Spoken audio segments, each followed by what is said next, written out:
নমস্কার বন্ধুরা, সবাইকে আবার একবার স্বাগত জানাই টেস্ট ঘরোই ইউটিউব পরিবারে। আপনাদের ভালোবাসায় আজ টেস্ট ঘরোই ইউটিউব পরিবার 300 সদস্যের পরিবার। আপনাদের ভালোবাসায় এই পরিবার যত তাড়াতাড়ি সম্ভব আমি চাই 1K গণ্ডি পেরিয়ে যাক। আজকে আপনাদের দেখাবো রেগুলার সাইজ 18650 মডেলের যে ব্যাটারিগুলো মার্কেটে পাওয়া যায় সেইগুলো দিয়ে কীভাবে ব্যাটারি প্যাক তৈরি করতে হয় এবং এই ব্যাটারিগুলো কোথা থেকে পেয়েছি তারও বিস্তারিত আলোচনা করব। চলুন বেশি কথা না বাড়িয়ে ভিডিওটি শুরু করি। এটি হলো 18650 মডেলের একটি লিথিয়াম ব্যাটারি।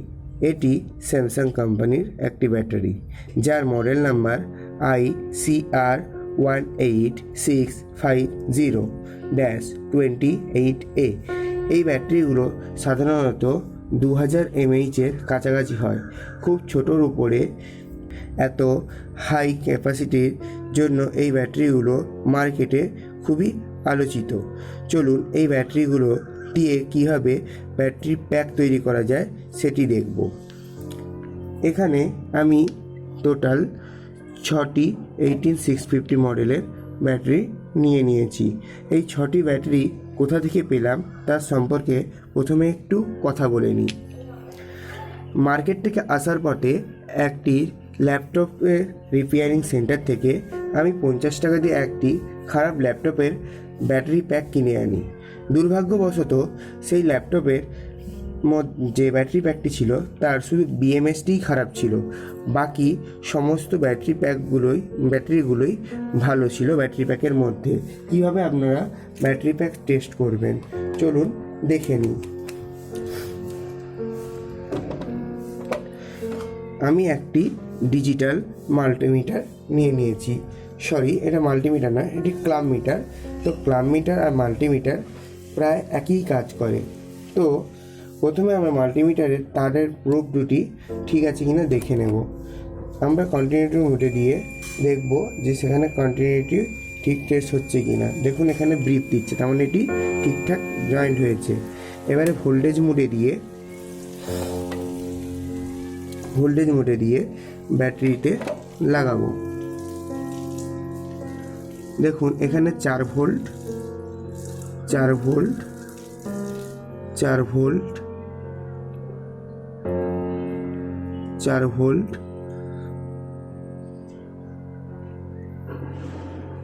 4 ভোল্ট 4 ভোল্ট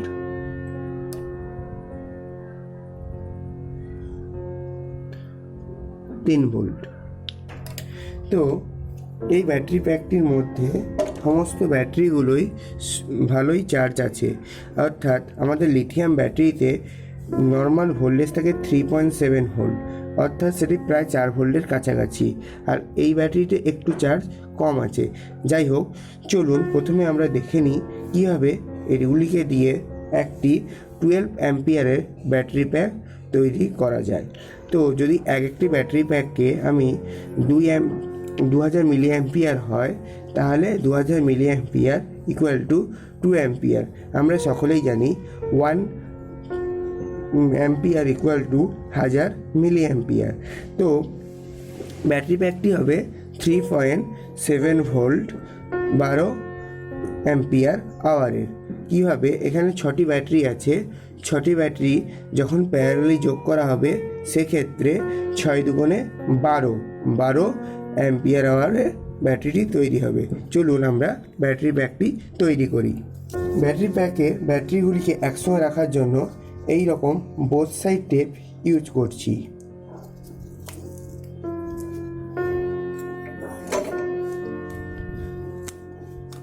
কাঁচি দিয়ে ব্যাটারির মাপ নিয়ে আমরা টেপ কেটে নেব।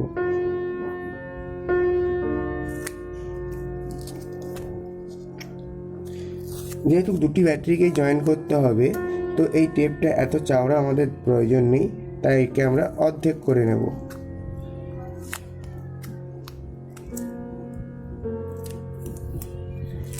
টেপ অর্ধেক করে নেওয়ার পর আমরা ব্যাটারির ওপরে টেপটিকে লাগিয়ে দেব।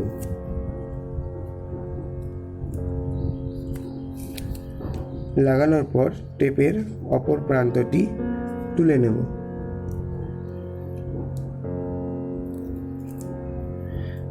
আরেকটি ব্যাটারির পোলারিটি দেখে, অর্থাৎ আমরা এই দিকটি হচ্ছে প্লাস, যেদিকে দেখবেন সাদা একটি বা অন্য কোনো কালার দিয়ে মার্কিং করা আছে ওই দিকটি হলো প্লাস, আর যেদিকে কোনো মার্কিং এবং যেদিকটি পুরো প্লেন ওটি হলো মাইনাস। তো আমরা প্লাস এবং মাইনাস দেখে একটি ব্যাটারির সঙ্গে একটি ব্যাটারি জুড়ে নিলাম। ঠিক একই রকম এটার উপরেও বোথ সাইড টেপ ইউজ করে টেপটি অপর প্রান্ত তুলে নেব।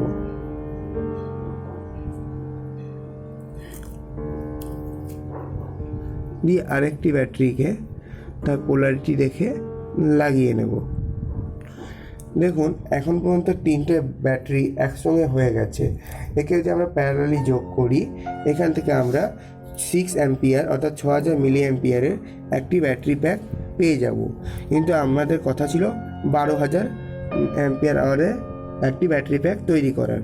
চলুন আরও 3টিকে এইভাবে একসঙ্গে জুড়ে নিই। আমাদের 2টি ব্যাটারি প্যাক তৈরি হয়ে গেছে।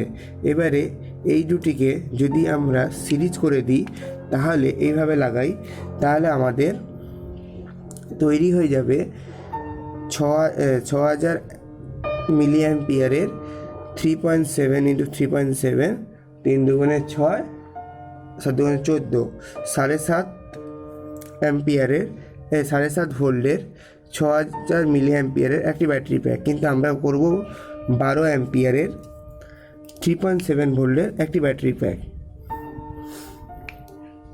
তো এর জন্য আমরা এর ওপরে একটি স্টিকার একে লাগিয়ে নেব, বোথ সাইড টেপকে লাগিয়ে নেব।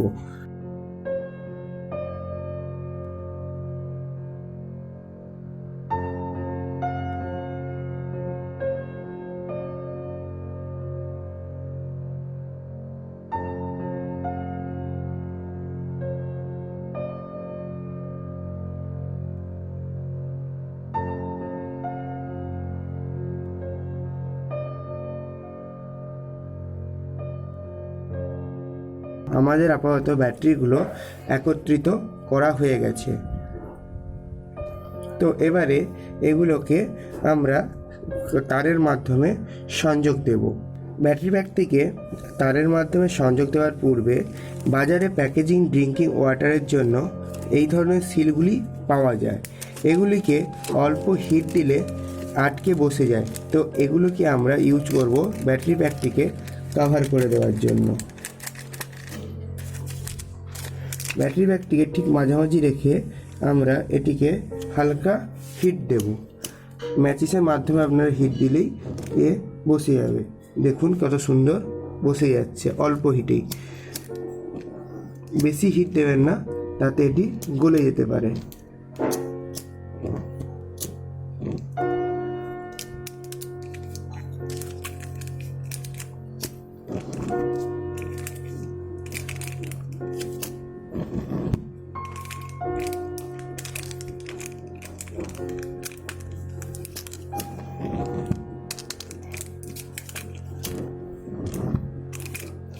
যতটা হিট দেবেন তত এটি টাইট হয়ে বসে যাবে।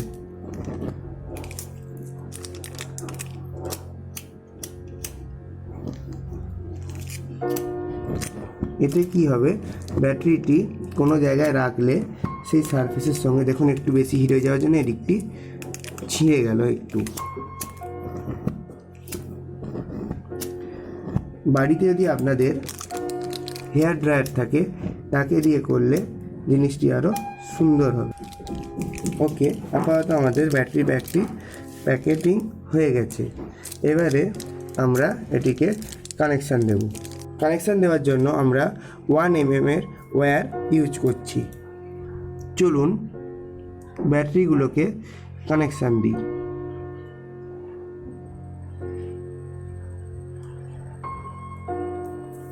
কানেকশান করার সময় সতর্ক থাকবেন কোনো ব্যাটারি যেন শর্ট সার্কিট না হয়ে যায়।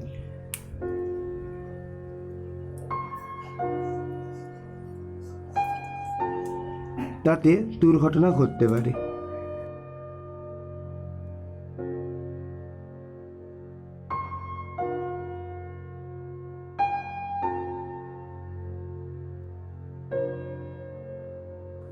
এবারে তারটিকে এদিকে ঘুরিয়ে নেব। চেষ্টা করবেন তারটিকে যতটা সম্ভব কোণ থেকে মোড়ার জন্য।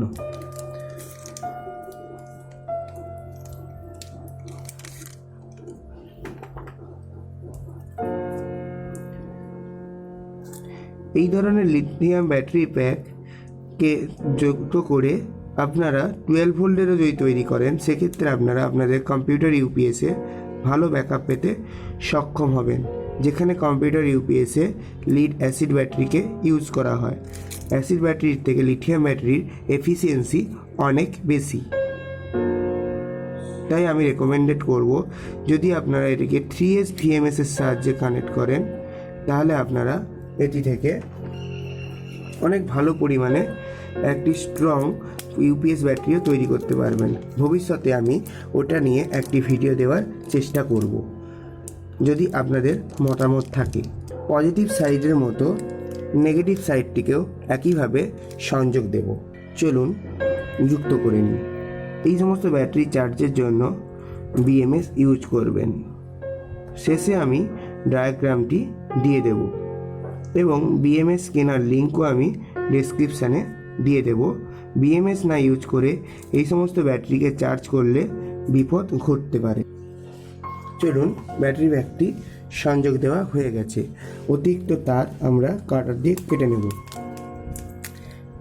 এইবারে এই ব্যাটারি ব্যাগটিকে চার্জ এবং ডিসচার্জের জন্য আমরা ইউজ করব একটি সিঙ্গেল এস অর্থাৎ 1 সিরিজ বিএমএস।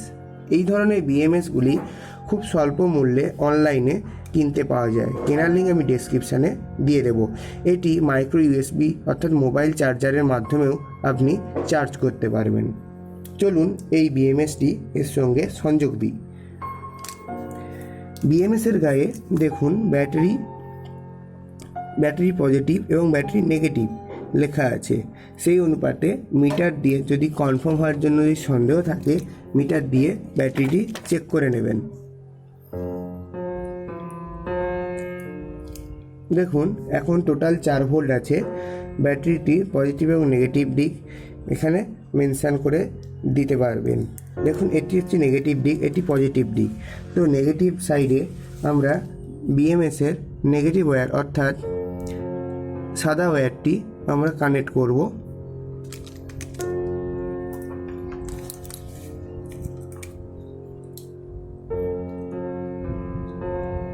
এবং পজিটিভ সাইডে বিএমএসের আমরা পজিটিভ ওয়্যার অর্থাৎ সবুজ ওয়্যারটি কানেক্ট করব। এবং বিএমএসটি আমরা যখন ইউজ করব, দেখুন বিএমএস থেকে দুটি পজিটিভ এবং নেগেটিভ আউট আছে। এই দুটি আউট টার্মিনাল থেকে আমরা ওয়্যার কানেক্ট করে আউট কানেকশানটি নিয়ে নেব। সোল্ডারিং ওয়্যার দিয়ে এটিকে নাতালের মাধ্যমে সোল্ডার করে দেব।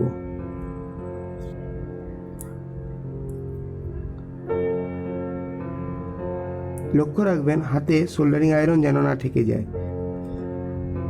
এরপরে আমরা পেয়ে গেলাম একটি পজিটিভ এবং একটি নেগেটিভ টার্মিনাল। আমাদের ব্যাটারি ব্যাগটি সম্পূর্ণভাবে তৈরি। এটিকে এবার আমরা ব্যবহার করতে পারি। এরপরে আমরা দেখে নেব এই ব্যাটারি ব্যাগটি চার্জ নেয় কি না। চলুন দেখা যাক। এর জন্য একটি মাইক্রো ইউএসবি যুক্ত চার্জার নিয়ে নিয়েছি, যেহেতু আমাদের বিএমএসে মাইক্রো ইউএসবি পোর্ট অ্যাভেলেবেল আছে। আমার মাইক্রো ইউএসবিটি কানেক্ট করে দিয়েছি। এবারে আমরা চার্জারটিকে পাওয়ার দেব। দেখুন এখানে লাল লাইট জ্বলছে, অর্থাৎ এটি চার্জ হচ্ছে। অর্থাৎ বিএমএসের ব্যাটারি ব্যাগটিতে এখনও পর্যন্ত সম্পূর্ণরূপে চার্জ নেই। এবং যখন এই লাল লাইটটি নিভে যাবে, তখন এই সাইডে একটি এলইডি আছে, এলইডি নাম্বার 2 যখন জ্বলবে তখন ব্যাটারিটি সম্পূর্ণরূপে চার্জ হয়ে গেছে। আজকের ভিডিও এই পর্যন্ত। ভিডিওটি ভালো লাগলে ভিডিওটি লাইক, শেয়ার করবেন। কোথাও কোনো বুঝতে অসুবিধে হলে কমেন্ট করবেন, কমেন্টের উত্তর আমি দেওয়ার যথারীতি চেষ্টা করব। এবং চ্যানেলের ভিডিও সবার আগে পেতে চ্যানেলটি সাবস্ক্রাইব করবেন। ধন্যবাদ। আজকের মতো এখানেই বিদায়। পরবর্তী ভিডিওতে আবার আপনাদের সঙ্গে দেখা হবে। ততক্ষণ আমার এই স্ক্রিনে দেওয়া যে কোনো একটি ভিডিও আপনারা উপভোগ করতে পারেন।